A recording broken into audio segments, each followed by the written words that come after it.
चलो बच्चों,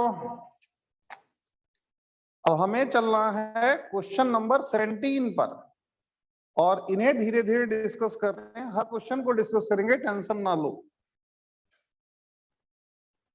इन्हें क्वेश्चन को सभी को डिस्कस करो। एलिमेंट्री क्वेश्चन है, काफी अच्छे हैं, कोई बुराई नहीं है इसमें, डिस्कस करो। ये आपके पास है H C double bond O और OH। इसके बाद है, ये क्वेश्चन मैंने आपको करवाया भी था, ये क्वेश्चन मैंने आपको पहले भी करवाया है,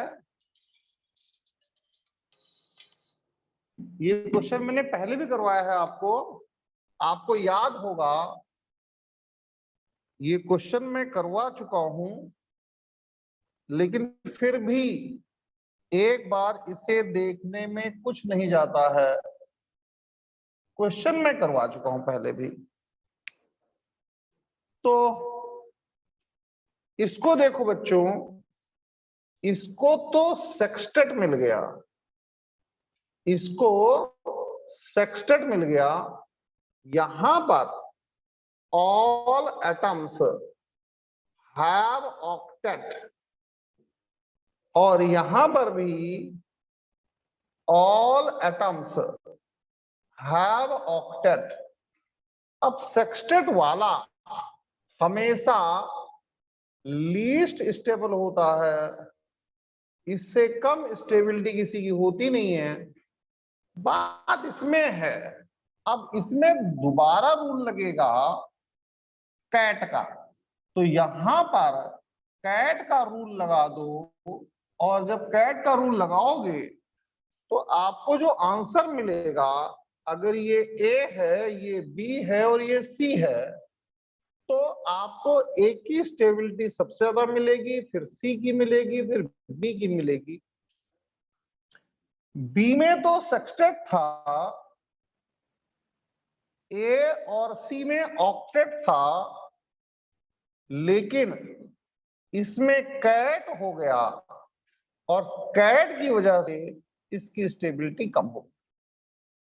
अब बहुत कुछ ऐसे लोग हैं, आपको मिलेंगे लोग जो कुछ और तरीके से इसे बताने की कोशिश करते हैं कि नंबर ऑफ पाई बॉन्ड से देखो, वो सब नहीं चलता है। जो मैंने आपको ये ऑक्ट एंड कैट नीनी पोपो बताया है, यही हर एक कैनोनिकल स्ट्रक्चर की स्टेबिलिटी को बताने के लिए सफिशिएंट है, और सफिशिएंट ही क्या, मोर देन इनफ है।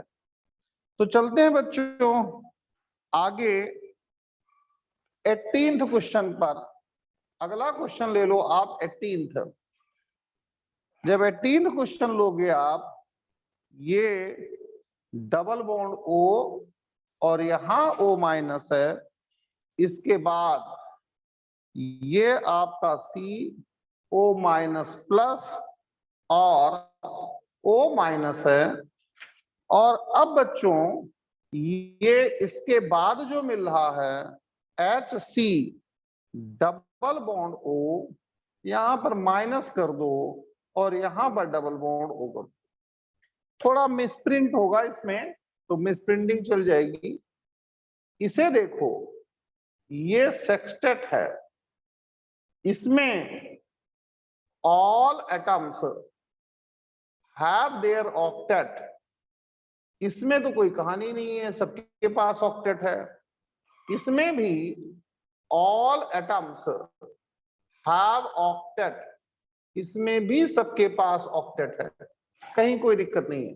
यहां पर सेक्सटेट है, तो बच्चों इसकी और इसकी स्टेबिलिटी तो इक्वल हो गई और इसकी सबसे कम हो गई। अगर ये फर्स्ट है, ये सेकंड है और ये थर्ड है, तो आप कह सकते हो first is equal to third, और सबसे कम हो जाएगी सेकंड की, क्योंकि इसमें सेकंड में सेक्सटेट मिल गया था, और जिसके पास सेक्सटेट वाला एटम होता है उसकी स्टेबिलिटी बहुत ही कम हो जाती है, लीस्ट हो जाता है। इसके बाद 19th क्वेश्चन देखो, 19th क्वेश्चन पर चलो।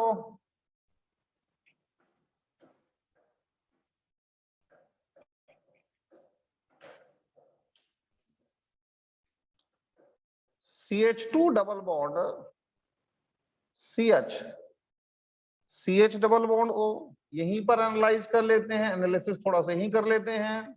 तो इसमें ऑल एटम्स हैव ऑक्टेट, सभी के पास ऑक्टेट है। इसके बाद CH2 double bond CH, CH plus और O माइनस, यहां पर सेक्सटेट मिल गया। इसके बाद देखो बच्चों, हमने और जो बना रखा है CH2 प्लस CH CH और माइनस, यहां पर भी सेक्सटेट है। तो जब कहीं पर सेक्सटेट हो जाता है तो स्टेबिलिटी कम हो जाती है। अनडाउटली इसकी स्टेबिलिटी सबसे ज्यादा है, इसमें कहीं कोई डाउट नहीं है कि इसकी स्टेबिलिटी सबसे ज्यादा है। लेकिन अब इसको और इसको कैसे देखेंगे, यहां पर देखो लेस कैट, जो मैंने आपको समझा रखा है उसके हिसाब से दो अपोजिट चार्जेस के बीच की डिस्टेंस जो है वो कम है, तो लेस कैट। और यहां पर आप लिख दो ऐसे ही, क्योंकि ट्रिक मेरी है तो उसमें कोई दिक्कत नहीं है, मोर कैट हो जाएगा। अब जो आंसर आएगा इसका, अगर ये फर्स्ट है, ये सेकंड है और ये थर्ड है, तो फर्स्ट फिर सेकंड और फिर थर्ड आ जाएगा, क्योंकि मैंने आपको लिखवा रखा है।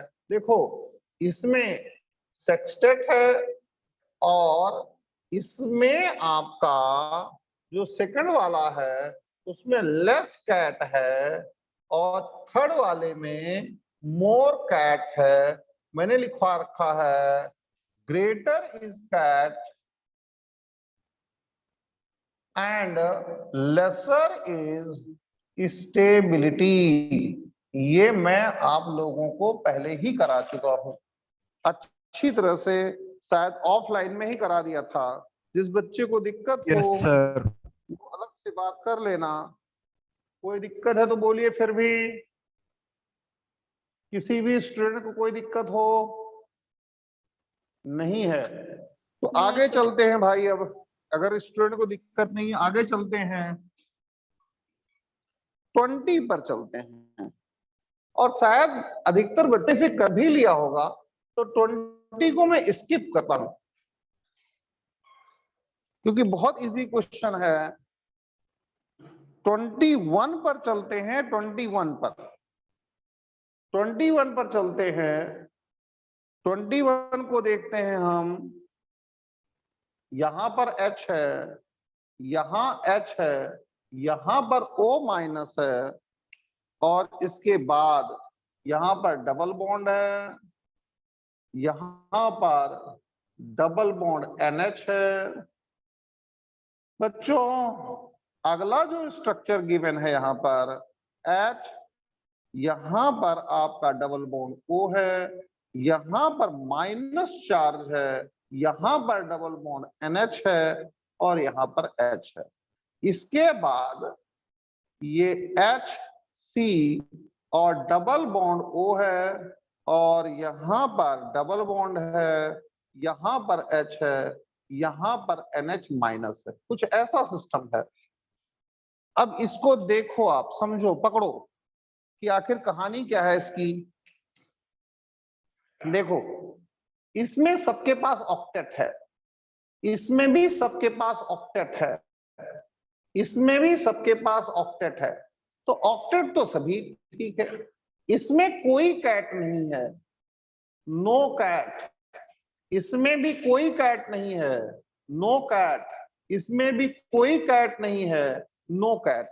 तो ऑक्ट और कैट तो चेक कर लिया, आगे बचता है नीनी पोपो। तो नीनी पोपो के लिए ध्यान दो, नीनी पोपो चेक करने के लिए आप इलेक्ट्रोनेगेटिविटी देख लो। तो जब आप इलेक्ट्रोनेगेटिविटी देखेंगे तो इलेक्ट्रोनेगेटिविटी में ऑक्सीजन है सबसे ज्यादा है, फिर नाइट्रोजन है, फिर कार्बन है। और मैंने तो आपको शायद बता ही रखा है कि ऑक्सीजन की 3.5, नाइट्रोजन की 3 और इसकी 2.5। आई थिंक मैं आप लोगों को बता चुका हूं। तो ये इलेक्ट्रोनिगेटिविटी का ऑर्डर है। ज्यादा इलेक्ट्रोनिगेटिव एटम पर निगेटिव चार्ज ज्यादा अच्छा है। अगर ये फर्स्ट है तो यहां फर्स्ट मोर इलेक्ट्रोनिगेटिव पर निगेटिव चार्ज है, तो इसीलिए आप इसे कह दो कि आंसर में फर्स्ट, फिर यहां पर आंसर में थर्ड आ जाएगा अगर ये थर्ड है तो, और फिर अगर ये सेकंड है तो यहां पर इसको देखो सेकंड आ जाएगा। ये पूरा आपका आंसर आ जाएगा। तो बच्चों यहां पर कैट ऑक से फैसला नहीं हो रहा है, कैट से भी नहीं हो रहा है, जाकर के नीनी पोपो से फैसला हो रहा है, लेकिन बहुत इजीली। अब आप देखो ये हफ्जा बच्चा है, बहुत परेशान था, और मुझे लगता है कि ये बेचारा आज सेटिस्फाइड होगा, मुझे जो लगता है, क्योंकि ये इनफ, ये इन क्वेश्चन से और इनफ प्रैक्टिस से फिर बच्चा करने लग जाता है, धीरे धीरे धीरे धीरे बढ़ने लग जाता है आगे। एक क्वेश्चन बच्चों यहीं पर 26 डिस्कस करता हूं मैं, क्वेश्चन नंबर 26। 26 देखो कि 26 का क्या मामला है।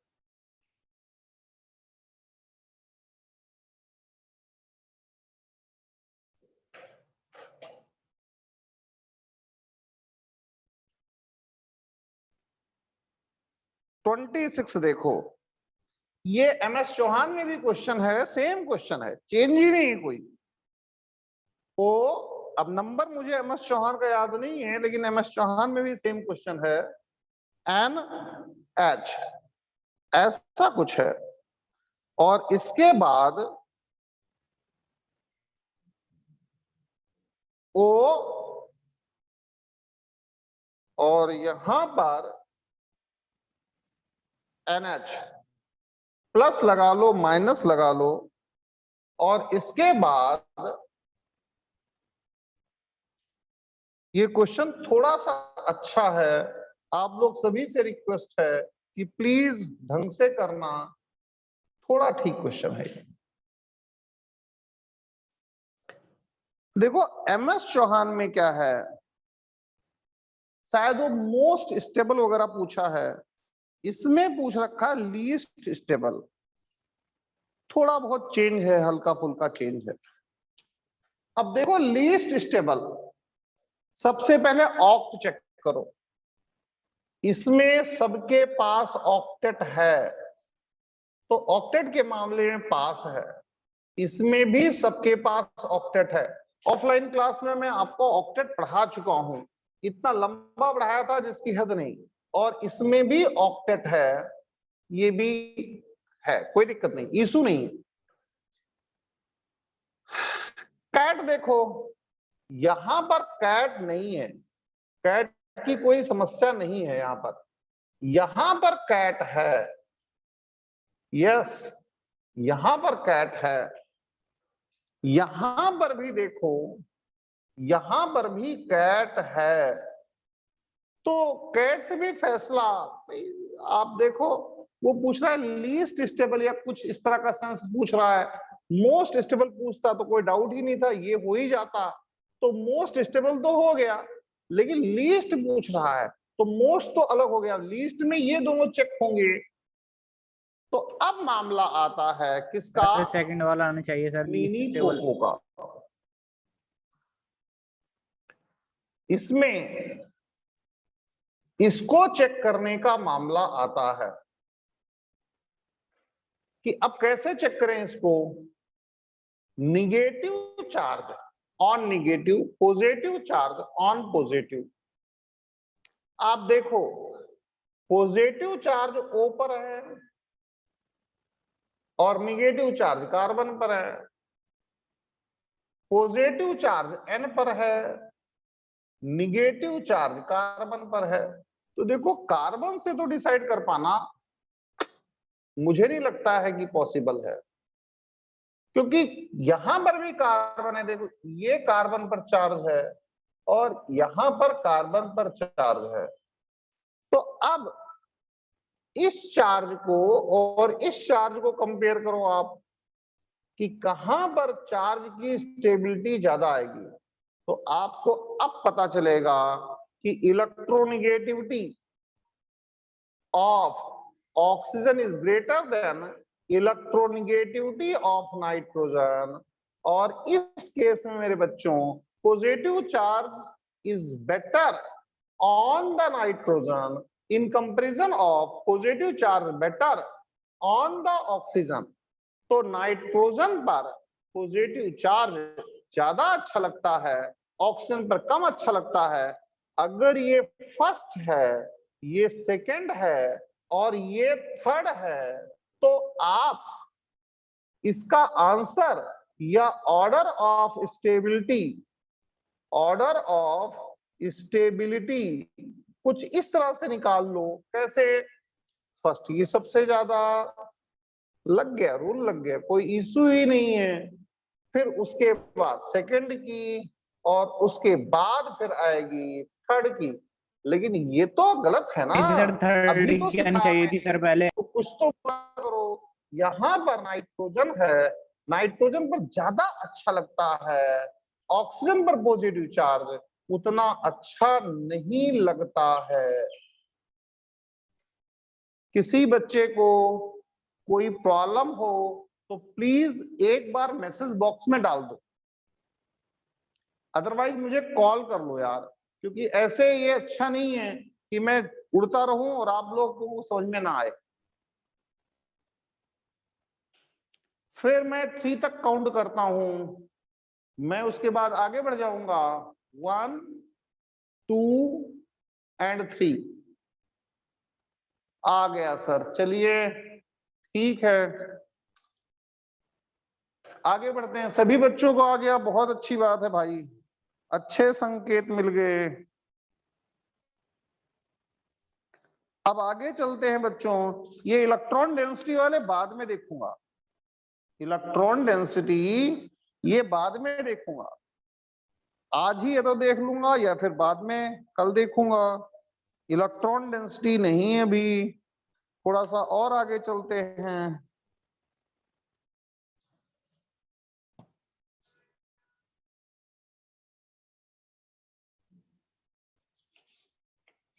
एक दो क्वेश्चन बॉन्ड ऑर्डर वगैरह के ले लेता हूं मैं, उसके बाद फिर चलेंगे यार रेजोनेंस एनर्जी के ले लेता हूं मैं, आपको थोड़ा अच्छा फील होने लग जाएगा। और क्या, रेजोनेंस एनर्जी के लेते हैं, क्योंकि इस पर क्वेश्चन की प्रैक्टिस कम हो पाई थी, मैंने ढूंढने की कोशिश करी थी, क्वेश्चंस मिल नहीं पाए थे। तो देखो बच्चों 45 ये मैं ऑफलाइन क्लास में करवा चुका हूं 45, फिर भी देख लो एक बार। हालांकि ऑफलाइन क्लास में कर चुके हो आप लोग 45, फिर भी एक बार देखने में कुछ नहीं जाता है, इसे रब कर रहा हूं। वैसे तो रिकॉर्डिंग चल रही है, आप लोग दोबारा देख लोगे तो नोट करने का झंझट नहीं रह गया।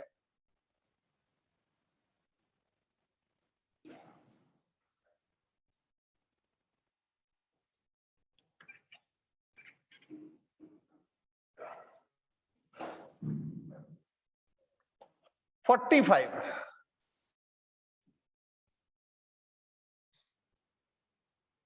CH3COOH। इस क्वेश्चन को मैंने कहा भी था कि इंपॉर्टेंट क्वेश्चन है, शायद आप लोगों को याद भी होगा। CH3COONA और CH3CONH2, इसको कहा भी था कि इंपॉर्टेंट क्वेश्चन है, क्योंकि बड़ा एलिमेंट्री क्वेश्चन है और इसमें डिसाइड करनी है resonance energy. NCERT based question है ये, एनसीईआरटी में ये सारे मॉलिक्यूल्स मिल जाएंगे। तो देखो बच्चों, ये CH3COO- बच्चों यहां पर इक्विवेलेंट स्ट्रक्चर्स मिलेंगे, यानी कि अगर आप मुझे परमिट करें तो मैं डायरेक्ट इसका हाइब्रिड बनाता हूं। अगर आप हाइब्रिड डायरेक्ट बना लेंगे तो आपको यहां माइनस और इस तरह से मिल जाएगा, यानी कि इसके इक्विवेलेंट स्ट्रक्चर्स मिल जाएंगे। और मैं बिल्कुल ऑन कैमरा बोल रहा हूं कि इक्विवेलेंट स्ट्रक्चर ठीक है, ये टर्मिनोलॉजी डेवलप हो गई, नाम हो गया, अदरवाइज बहुत सीधी सी बात है बच्चों कि इलेक्ट्रॉन्स कितनी फ्रिक्वेंटली मूव कर रहे हैं। इलेक्ट्रॉन्स जितनी फ्रिक्वेंटली मूव करेंगे उतनी ही ज्यादा रेजोनेंस एनर्जी होगी। तो यहां पर इलेक्ट्रॉन्स बहुत ही फ्रिक्वेंटली मूव कर पाएंगे, या फिर आप टर्मिनोलॉजी चूंकि आपने डेवलप कर ली है तो आप कह दो इक्विवेलेंट स्ट्रक्चर्स बन जाएंगे, इसीलिए इसकी रेजोनेंस एनर्जी सबसे ज्यादा होगी। अब मैं दूसरे पर चलता हूं, इसको देखते हैं CH3 CO और NH2। मैं डायरेक्ट इसका स्ट्रक्चर बनाता हूं, रेजोनेटिंग स्ट्रक्चर। तो अगर मैं डायरेक्ट बनाता ये हूं वाला रह गया है। तो ये कुछ ऐसा आएगा, यहां पर माइनस आ जाएगा, यहां पर प्लस आ जाएगा। आपको दिक्कत होगी बोल देना, क्योंकि ये सब कुछ मैं आपको ऑफलाइन में सिखा चुका हूं। और इसको अगर मैं यहां ले लूं और इसका स्ट्रक्चर मैं कुछ ऐसे बनाने लग जाऊं इस तरीके से, और अब आप देखो O और डबल बॉन्ड OH यहां पर प्लस हो जाएगा, यहां पर माइनस हो जाएगा, कुछ ऐसे घूमेगा। तो अब इस सिचुएशन में क्यों परेशान हो रहे हो भाई? इसमें तो कोई दिक्कत ही नहीं है कि ठीक है इसकी सबसे ज्यादा होगी। यहां पर O पर प्लस चार्ज और यहां पर N पर प्लस चार्ज, O पर प्लस चार्ज है और N पर प्लस चार्ज है। तो अब कौन सा ज्यादा स्टेबिलिटी प्रोवाइड कर पाएगा? O का प्लस चार्ज करवा पाएगा या N का? या फिर हम दूसरी तरीके से कह सकते हैं कि कौन ज्यादा फ्रीक्वेंटली इलेक्ट्रॉन को मूव कर पाएगा? तो आप ही देखो कि नाइट्रोजन की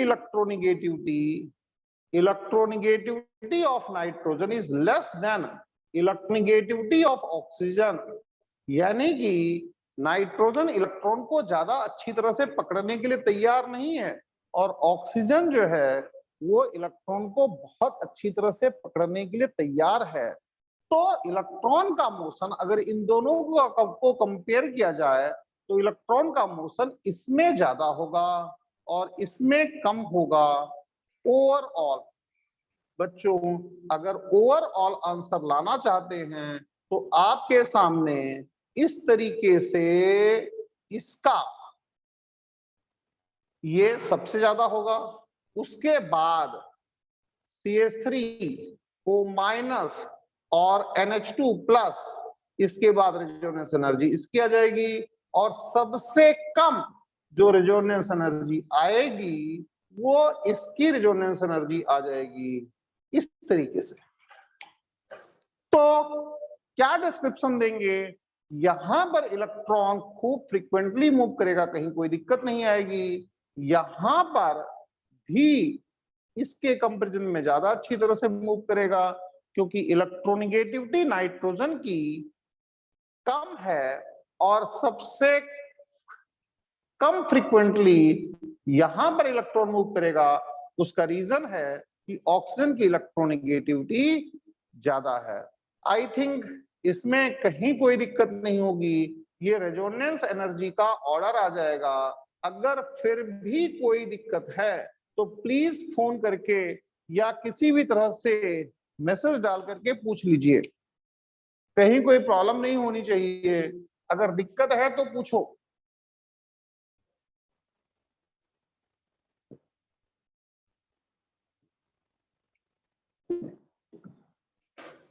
अब आगे चलते हैं।